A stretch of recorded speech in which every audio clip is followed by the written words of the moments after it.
Paz do Senhor, meus irmãos, graças ao bom Deus, estamos retornando mais uma vez com vocês e desta feita, de acordo aí com o nosso conteúdo de aulas, o nosso plano de aula, nós vamos estar agora na terceira aula e nesta terceira aula nós estaremos estudando a lição de número 5 do nosso manual, tá? Acredito que vocês já estudaram, já deram uma lida, e nós vamos estar aqui então com vocês para nós discorrermos. Então essa lição, ela é um pouco mais tranquila, porque nós vamos estar, esta aula, né, mais tranquila, porque nós vamos estar debruçando simplesmente, unicamente sobre uma lição, que é a lição de número 5. As duas aulas passadas, nós abordamos duas lições em cada aula. Agora vamos abordar somente a lição de número 5. O título da lição de número 5 é A Mensagem e o Ministério do Redentor. Tá? Dentro da divisão apresentada, o cronograma apresentado, o primeiro tópico, ela propõe aqui a análise da mensagem do Redentor.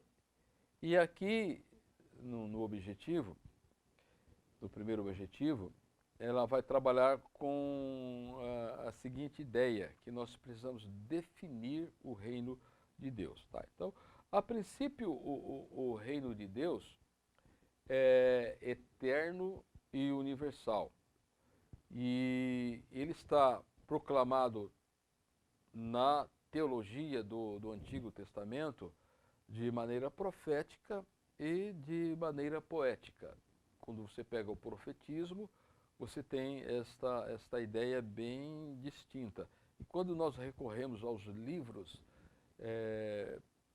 poéticos, principalmente os Salmos, nós temos esta ideia bem destacada. Tá? Então vejam só, lá no Êxodo, capítulo 15, versículo 18, diz assim: o Senhor reinará eterna e perpetuamente.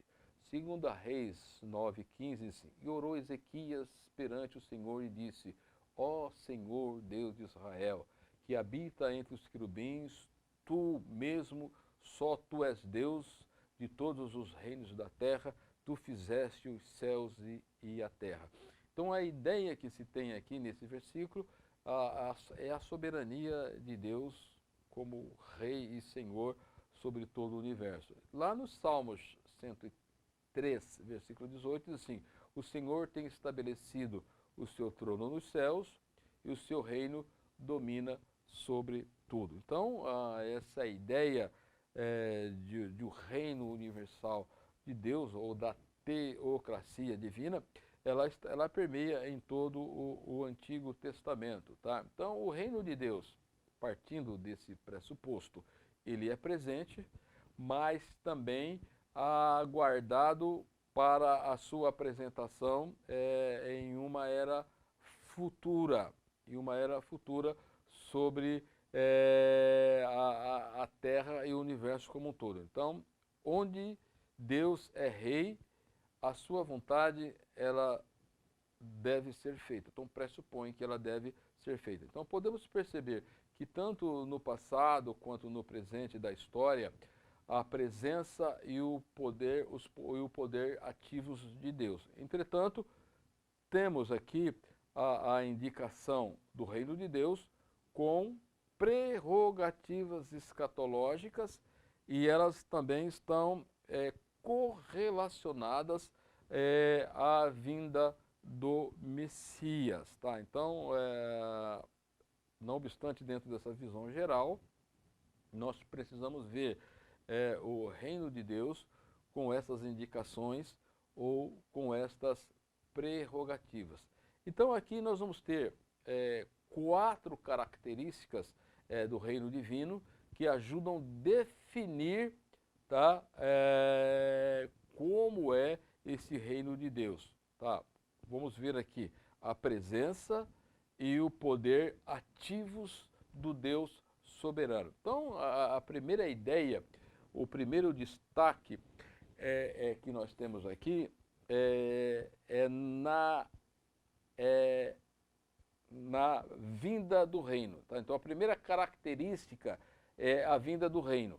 Tá? E o objetivo de número 2, ele procura descrever aqui as expressões teológicas do reino de Deus no Antigo Testamento e também entre ambos os testamentos. Você tem que ter aquela visão, como Deus se reporta lá no Antigo Testamento, e entre ambos os testamentos, como tem esta ideia da vinda do reino de Deus. Então, no Antigo Testamento, Deus, ele é conhecido como o Rei de Israel. Tá? Então, lá em Êxodo capítulo 15, versículo 18, você tem essa ideia, que o Senhor reinará e eterna e perpetuamente. Quando você pega também Deuteronômio 33 e 5, diz assim, o Senhor foi rei em Jesurum, se referindo à nação de Israel, a Jerusalém e tal, né? Quando se congregaram os cabeças dos povos com as cabeças do povo com as tribos de Israel. Lá em Números 23 e 21 também nós vamos ter esta ideia bem acentuada. Tá? Então você tem aí nessas referências que Israel reconhecia Deus como rei, tá? A teocracia. Tá? Principalmente quando Israel ele foi organizado como nação lá no sopé do Monte Sinai, esta ideia ficou bem clara depois com a conquista e assim por diante. Então você tem a soberania reconhecida sobre toda a terra, como nós lemos lá em 2 Reis, capítulo 19, né, na oração de Ezequias, quando ele entra perante o Senhor, diz que o Senhor, tu és Deus de Israel e habita entre os querubins e tu mesmo, só tu és o Deus de todos os reinos da terra. Tá? Então você tem este reconhecimento aqui no Antigo Testamento. Daí quando nós recorremos aqui o reino de Deus entre ambos os testamentos, tá? Nós precisamos ver o seguinte, tá? Que o reino de Deus era uma resposta, tá? Quando você tem lá no período interbíblico, lá, principalmente nesse período, era uma resposta ao momento interminável do domínio das nações gentias sobre Israel. Tá? Então, desde que as 10 tribos elas foram subjugadas pela Síria e depois o reino de Judá por Babilônia, Israel nunca, até nesse momento do período interbíblico, eles nunca tinham tido aquele momento de restauração, de liberdade. Tá? Então, o afã deles é que eles buscavam um rei. Tá? E aí começaram a ter uma concepção um pouco diferente do domínio de Deus. Então, a teologia oral do Antigo Testamento, ela começou a reinterpretar essa ideia do reino como uma intervenção direta de Deus. Então, eles perceberam, falaram, acho que não vai haver aqui uma intervenção direta de Deus. Então, eles criaram uma concepção e um pensamento teológico que Deus ele governava por intermédio da lei. Então, se eles cumprissem a lei, então eles teriam aí o governo de Deus. Então, eles começaram a ter um pouco mais que distante esta vinda do Messias para reinar. Então, nesse sentido, a lei ela tomou o lugar da ideia do reino como expressão de domínio de Deus sobre eles. Então, era por intermédio da lei que tinha esse governo. E quando nós chegamos nos evangelhos, então nós vamos perceber que esta ideia ela foi reacendida novamente. Tá? Então, nós temos aí a enfática proclamação de João Batista, lá em Mateus capítulo 3, versículo 1, quando a Bíblia vai dizer que naqueles dias apareceu João Batista pregando no deserto da Judéia, dizendo: arrependei-vos, porque é chegado o reino de Deus. Tá? Então você, no Antigo Testamento, você tinha a ideia da teocracia de Deus, mas as profecias do advento de um Messias. E agora João, ele vem pregando que o reino de Deus era chegado, o reino dos céus era chegado. Nesse mesmo diapasão, nesse mesmo raciocínio, Jesus ele reitera a mensagem do reino de Deus. Quando você pega lá Mateus capítulo 4, versículos 12, 13, 14 e 15, você vai ter essa ideia, 15, 16 e 17, essa ideia bem acentuada.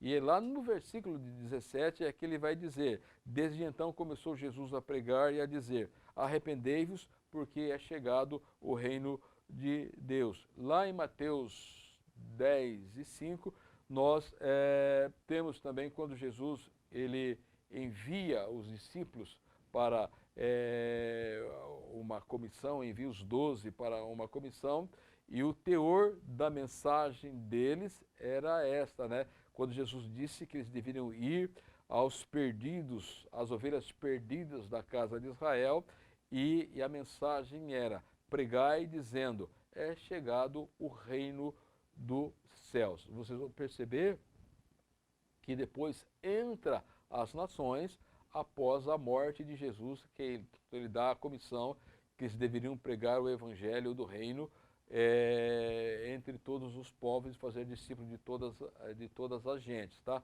Mas aqui em Mateus 10 e 15, eles teriam que ir exclusivamente às ovelhas perdidas da casa de Israel, dizer que o reino já era chegado. Então a mensagem de Jesus Cristo é clara, que já em seus dias era possível desfrutar das prerrogativas da presença do reino de Deus. Então, a presença e os poderes ativos do Deus soberano.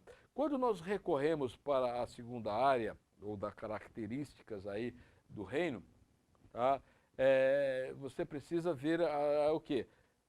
Os elementos que ajudam na construção da ideia ou do conceito ou da noção do reino de Deus. Então é preciso aqui listar algumas características que ajudam a elucidar ou compreender o reino de Deus. E a primeira característica, vamos colocar 4 aqui. A primeira característica é que o reino ele tem uma característica teocêntrica, está centralizado em Deus. Ou seja, o reino é estabelecido por Deus, é Deus manifestando a sua soberania, tanto no tempo como no espaço. Tá? Então aqui é muito interessante nós estudarmos, ter uma visão bem clara das épocas bíblicas e também daqueles estudos que alguns teólogos têm das dispensações, que eles estudam as dispensações. Aí você tem uma visão geral aí, como o governo está centralizado em Deus, tanto do universo como da própria humanidade. Tá? Então, quando nós olhamos para essa questão, o pastor Antônio Gilberto, ele apresenta em um dos seus livros, um livreto chama A Bíblia, ele apresenta pelo menos a sequência da história da Bíblia em 3 épocas, que é a época pré-abraâmica, a época de Israel e a época do cristianismo. Então você tem como ter a noção da Bíblia dentro desse contexto. Então ele vai falar primeiramente sobre o período antediluviano, e pôs o período do dilúvio a Abraão. E aí, quando ele entra, e principalmente esses dois períodos, você tem até o capítulo 11 do livro de Gênesis, tá? Você tem o período antediluviano e o período do dilúvio até Abraão.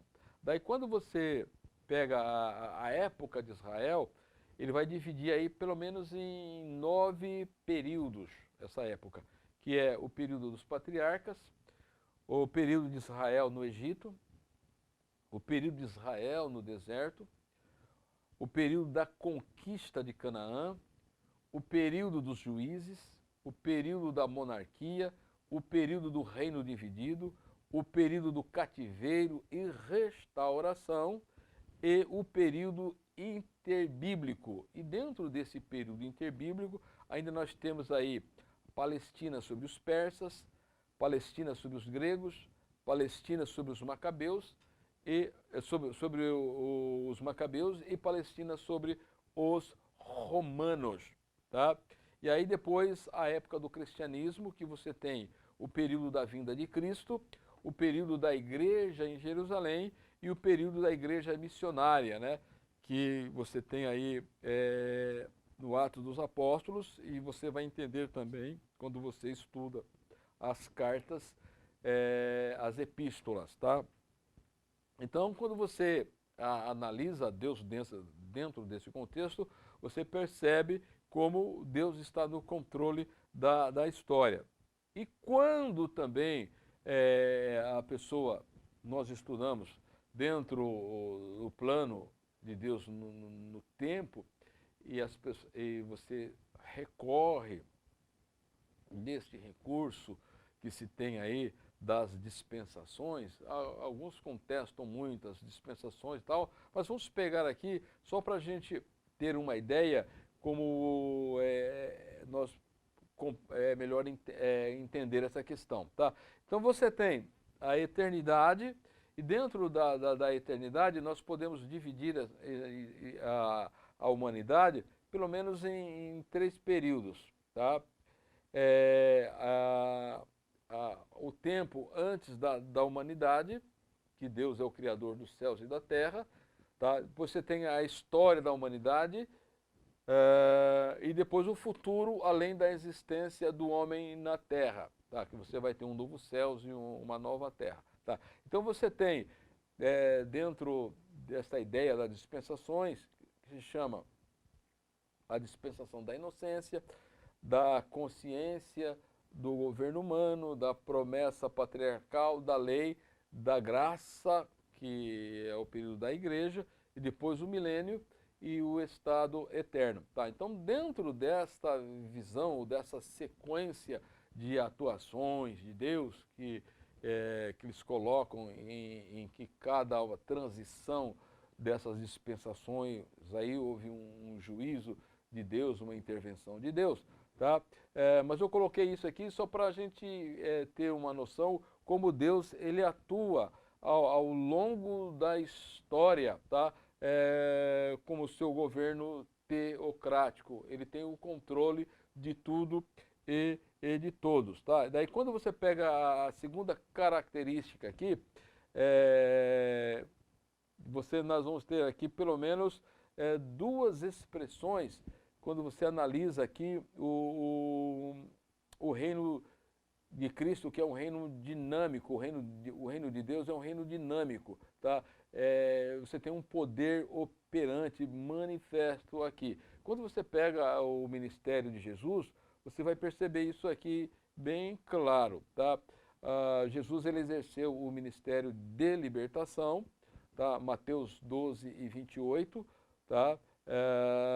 Que Jesus ele tinha essas prerrogativas. No Antigo Testamento nós não temos o registro do confronto direto entre profetas e sacerdote com as hostes demoníacas, nós não temos esse confronto diário, mas já no Novo Testamento nós temos, e foi manifestado também pelo ministério de cura. Jesus realizou muitas curas, e nós vamos perceber que é muito claro isso do ministério de Jesus. E aí, uma outra característica que nós temos, que o reino é um reino redentor. Temos que descrever a base do perdão, do pecado, do ministério de Jesus. Então, temos aqui três características do ministério redentor, que nós vamos perceber isso de maneira, que é a terceira característica, melhor dizendo, tá? Que o ministério de Jesus tem como premissa a remissão dos pecados. Então você tem aqui a ideia bem clara, que é a expiação, a remissão e a propiciação. Quando nós estudamos a soteriologia, esses termos eles foram bem destacados, tá? Expiação, remissão e propiciação, tá? E aí você tem o reino, que ele tem aí também um caráter messiânico, tá? Não obstante o primeiro advento de Cristo, ele foi marcado pelas características do servo sofredor, como nós vimos lá em Isaías 53, pois era somente nesta condição que ele poderia colocar a sua alma por expiação pelo pecado. Mas ele deu também evidências claras de que a sua vinda para o cumprimento do ministério terreno estava relacionada com o reino. Tá? Então ele veio para executar a obra da redenção como servo do Senhor, mas tinha as características do reino estavam bem explícitas. Quando nós pegamos Mateus 16, 28, diz assim: alguns de vocês que estão aqui neste momento viverão para me ver chegando no meu reino. Então Jesus nunca abriu mão das prerrogativas do reino. Marcos 9:1, ele faz também esta mesma afirmativa. Tá? Então quando nós analisamos estas características, ou procuramos colocar o reino tanto presente como futuro, como uma quinta característica, nós precisamos lançar mão das intervenções de Deus na história. Tá? Nós vamos perceber, quando nós recorremos lá no Antigo Testamento, Deus, de maneira periódica, ele intervém na história. Primeiro, na história da criação, e inclui a história da criação do ser humano. Nós vemos lá como Deus interveio no Êxodo, como Deus ele interveio no cativeiro babilônico e como também ele interveio na volta dos remanescentes de Israel para a terra da Palestina. No Novo Testamento, nós vemos aqui algumas intervenções, tá? Que é a encarnação, a morte do rei, a ressurreição do Messias e o ministério do rei na igreja e através dela. Tá? Então ele atua na igreja e por meio dela. Tá? E nós estamos pregando o evangelho do reino, que é salvação para todo aquele que crê. Na história futura, também Deus haverá de intervir de modo definitivo. E aí nós vamos ter o quê? O arrebatamento da igreja, a volta do rei, a derrubada do reino de Satanás e a instalação do reino eterno. Você tem o milênio e depois você tem aí o estado eterno, quando Deus vai incluir a criação de um novo céus e uma nova terra. Tá? Então você percebe essas características futuras do reino quando você pega. Deus interveio no passado, no Antigo Testamento você vê essas várias intervenções de Deus. No período do Novo Testamento, tá? Você tem como Cristo interveio, como a igreja hoje ela está intervindo, tá, dentro desse plano de Deus, e também nessas questões escatológicas que elas virão de acontecer. tá? E o próprio Senhor Jesus, quando ele iniciou seu ministério terreno, ele fez questão de deixar bem claro que ele foi ungido por Deus para realizar esse ministério. Quando você pega lá em Lucas capítulo 4, do versículo 18 e 19, quando ele estava com o livro de Isaías, ele abriu lá no profeta Isaías, né, diz assim: o Espírito do Senhor é sobre mim, pois me ungiu para evangelizar os pobres, enviou-me a curar os quebrantados de coração e a pregar liberdade aos cativos e dar vista aos cegos e pôr em liberdade os oprimidos e anunciar o ano aceitável do Senhor. Isto era uma intervenção divina na história da humanidade, tá? Aí, caminhando um pouco aqui na outra área, tá, que demonstra aí os cidadãos do reino, o objetivo 8, ele propõe explicar a importância do arrependimento e da fé como meio de entrada no reino de Deus. Tá? Então você tem a ideia do reino, tá, que ele está sendo já estabelecido e ele pode ser vivido, mas ele tem características escatológicas. Tá? Então aqueles podem já viver hoje como cidadãos deste reino. E para isto é necessário que a pessoa ingresse neste reino. E para ingressar neste reino, tá, dado a chamada do Evangelho, é necessário o arrependimento e é necessário a fé. Tá? Então é notório que com base nos Evangelhos, é necessário o ingresso nesse reino. Tá? Marcos 9:47, ele vai dizer assim: se o teu olho te escandalizar, lança-o fora, melhor para ti é entrares no reino de Deus com um só olho, do que tendo 2 olhos e ser lançado no fogo. Mateus 5:19 diz assim: qualquer, pois, que violar um desses menores mandamentos, e assim ensinar aos homens, será chamado menor no reino dos céus. Lucas 18:17 diz assim: em verdade vos digo que qualquer que não receber o reino de Deus como uma criança, não entrará nele. Tá? Então, quando nós recorremos a João, capítulo 14, versículo 6, na pergunta de Tomé, quando Jesus ele disse que ia para a casa ia para a casa do Pai preparar lugar, e aí Tomé ele fez uma pergunta, né? Qual seria o caminho, né? Como entender como é esse caminho, né? Que Jesus havia dito a eles que eles conheciam, que eles já sabiam qual era esse caminho. Ele disse: nós não conhecemos e como é esse caminho, né? Então Jesus vai dizer: eu sou o caminho, a verdade e a vida. Tá? Então Jesus é o meio de acesso, é o trânsito e é que leva a esse destino final. Tá? Romanos 5:2, na teologia de Paulo, ele vai, capítulo 5, versículo 1 e 2, Paulo vai dizer que, sendo justificado, pois, pela fé temos paz com Deus, e ele vai dizer que nós temos acesso ou ingresso a essa graça mediante a fé por Cristo Jesus. Tá? Então, aquele que aceita Jesus, tá?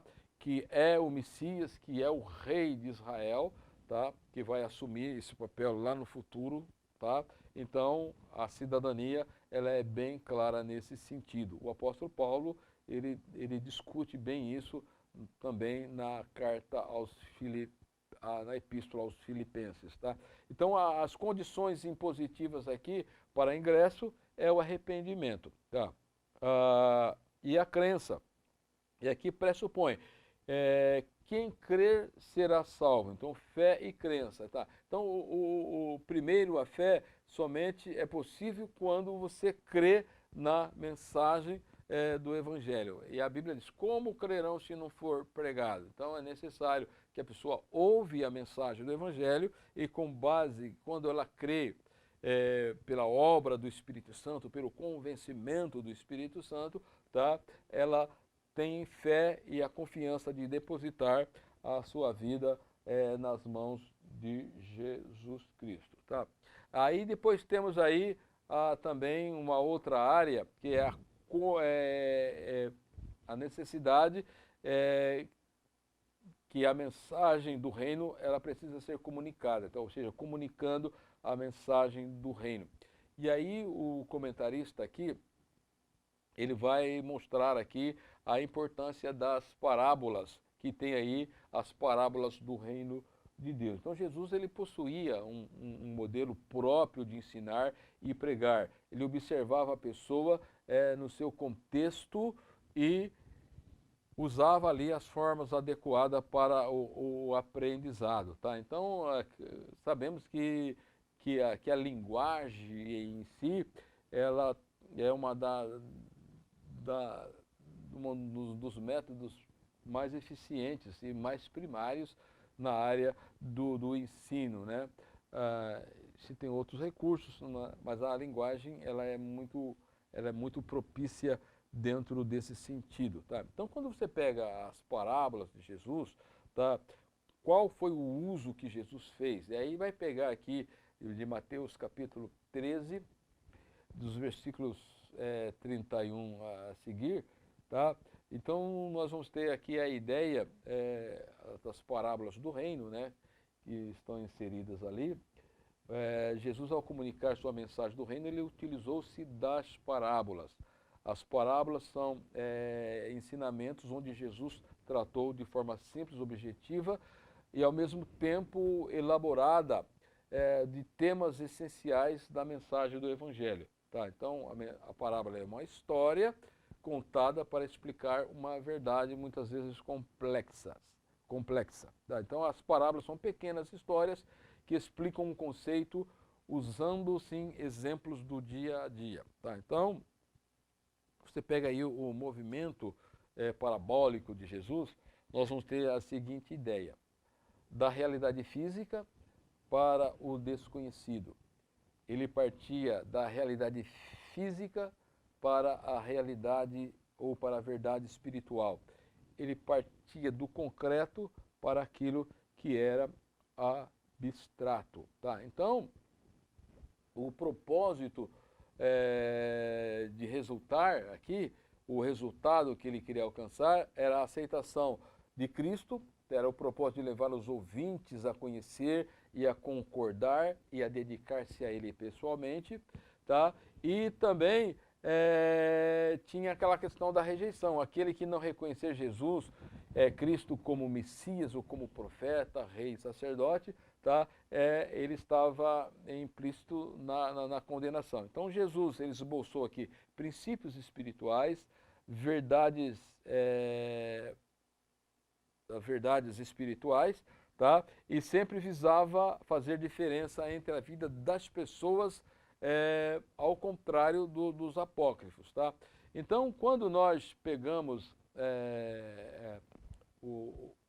os evangelhos, tá? Nós vamos perceber lá na página 94 da parábola, ou do manual, melhor dizendo, nós temos algumas características do reino. Na página 94, ele vai apresentar, dentro das parábolas, o crescimento do reino, onde vai apresentar a parábola do semeador, do grão de mostarda, a semente germinando ocultamente e do fermento. Tá? Então, a aplicação da parábola ela tem que ter nesse contexto do reino. Tá? Então, tem pessoas que pegam as parábolas, esquecem do objetivo, que são parábolas do reino, qual o ensinamento que ela traz para o reino. Temos que ter isso em mente. Tá? Depois, atividades de Deus no reino. Tá? Aí ele vai falar sobre a parábola, os trabalhos da vinha, os talentos, as ovelhas e os cabritos, a ovelha perdida, a dracma perdida, o filho pródigo e a rede. Tá? Daí nós temos lá também atitudes para com o reino. Tá? Então, nessas que eu citei aqui, na página 94, características do reino. Na página 95, você já vai ter o que? Atitudes para com o reino. Atitudes para com o reino. Daí, ele elenca aqui pelo menos 3 questões, que exigem decisão pessoal, a parábola do mordomo infiel, edificando sobre a rocha. Tá? Então a ideia aqui exige decisão pessoal. Exige ação radical. A parábola do bom samaritano, do tesouro oculto, da parábola de grande valor, seguindo 2 senhores, servos inúteis e a parábola dos talentos. Exigem ação radical, você vai perceber dentro desse contexto. E depois ele vai dizer, exige alerta constante quanto à vinda do reino, esperando a parábola das 10 virgens, o ladrão na noite e a parábola do juiz iníquo. Tá? Então, essas parábolas, elas tinham esses contextos e tinham essas ideias aí a serem apresentadas. Tá? E depois você tem o ministério do Redentor, tá? Que vai definir aí o significado da morte do Messias no contexto do Evangelho. Aí você tem que ter em mente Isaías 53, de 7 até o versículo 8, e aí você vai destacar o quê? A missão redentora, tá? O propósito da morte de Jesus. Tá? Então a morte vicária de Jesus, ou a morte substitutiva de Jesus, ela está implícita exatamente nessa expressão, dar a sua vida em resgate de muitos.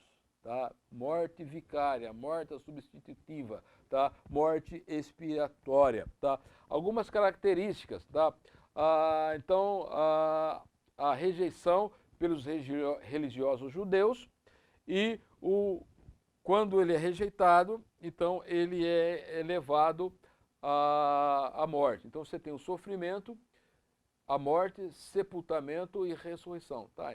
Cada um desses atos, eles são importantíssimos dentro do contexto da salvação. Tanto o sofrimento, a morte, o sepultamento de Jesus, tá?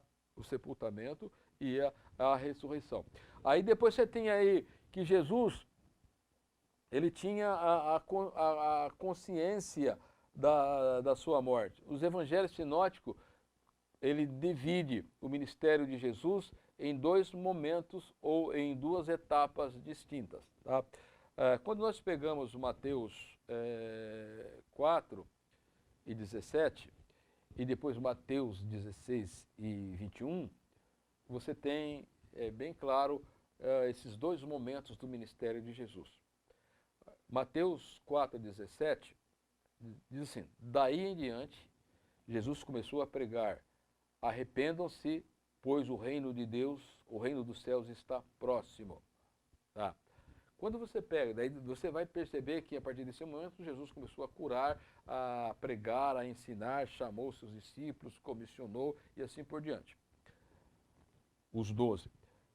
Quando você chega em Mateus 16, 21, diz assim, desde aquele momento, Jesus começou a explicar aos seus discípulos que era necessário que ele fosse para Jerusalém e sofresse muitas coisas nas mãos dos líderes religiosos, dos chefes, dos sacerdotes, dos mestres, e fosse morto e ressuscitasse ao 3º dia. Tá? Então vocês percebem que no capítulo 4, 17, quando Jesus começa o seu ministério terreno, de cura, de pregação, de ensino.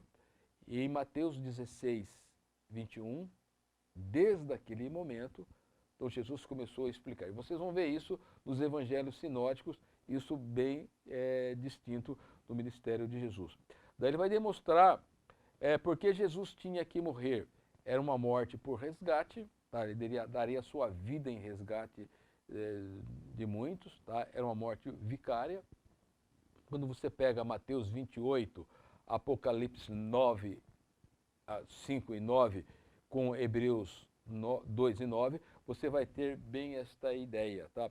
E é interessante que Hebreus 2 e 9 diz assim, vemos, porém, coroado de glória e de honra aquele Jesus que fora feito um pouco menor do que os anjos, por causa da paixão da morte, para que, pela graça de Deus, provasse a morte por todos. Tá? Então você tem bem aqui esta ideia da morte vicária de Jesus. No objetivo 13, o tema de resgate e do conserto, ele é muito distinto. Tá? Então você tem sacrifício e o conserto. Tá?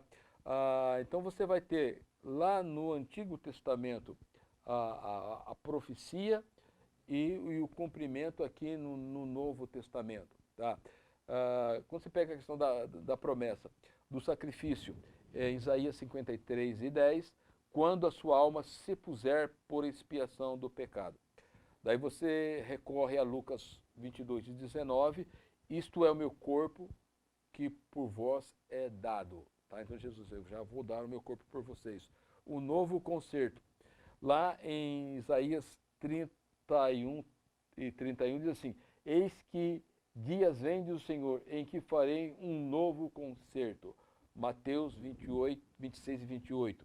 Porque isto é meu corpo e o meu sangue, porque isto é o meu sangue, o sangue do Novo Testamento, o cumprimento. Aí você vai ver a promessa do perdão dos pecados. 31:34 de Jeremias. Porque perdoarei a maldade e nunca mais me lembrarei dos seus pecados. Mateus 26:28. Por isto é o meu sangue, porque isto é o meu sangue, o sangue do Novo Testamento, que é derramado por muitos para a remissão dos pecados. Tá? Então você tem aí exatamente esta ideia da salvação, ela é bem complementada aqui. Tá?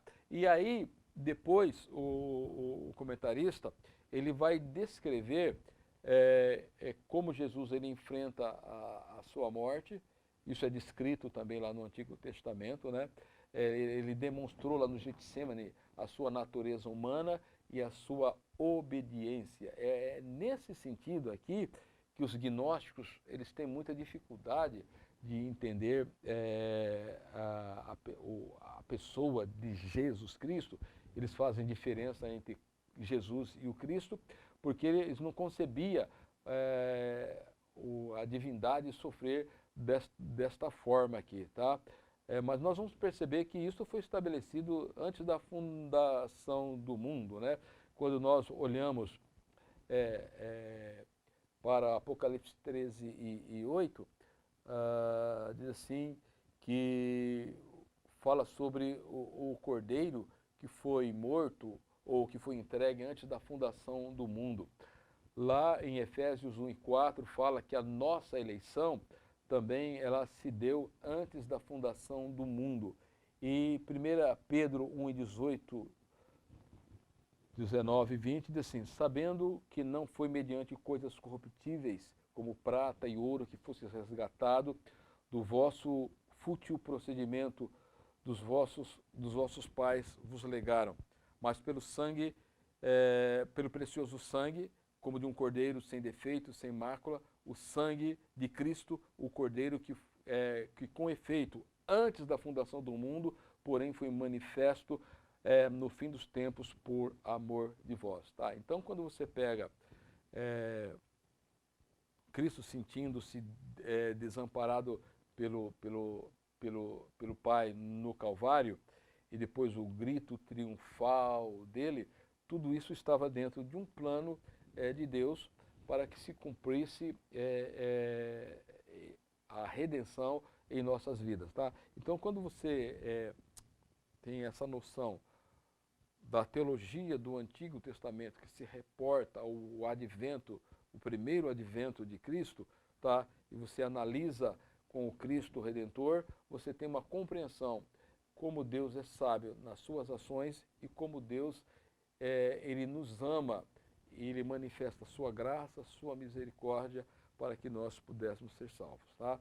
Então, que Deus em Cristo nos ajude, que Deus em Cristo nos abençoe. Até a próxima aula, em nome de Jesus. Amém.